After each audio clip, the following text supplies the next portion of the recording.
అయితే in figure 6.35 triangle ODC is similar to triangle ఓడిఏ. ODC is similar to OBA అంట. అంటే ODC is similar to OBA. అప్పుడు and also BOC 125 ఇచ్చాడు. BOC 125 ఇచ్చాడు and angle CDO 70 ఇచ్చాడు. CDO 70 ఇచ్చాడు. We have to find angle doc. Okay, so angle doc కనుక్కోవాలి మనం.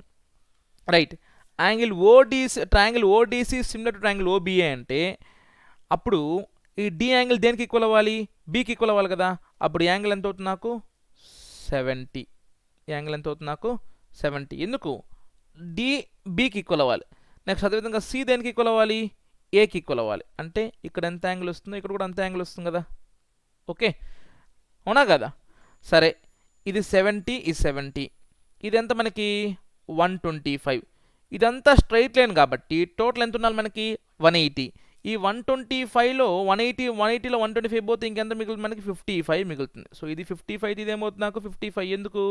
Vertically opposite angles. So ఇది 55, 70, 125. ఇంక ఇదేమవుతుంది మనకి? 55,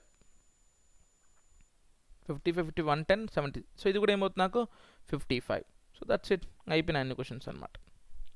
చాలా సింపుల్ క్వశ్చన్ ఇది. ఇదేమవుతుంది నాకు? 125. ఎందుకు? Vertically opposite angles. తెలుసు కదా ఇది. Okay, easy.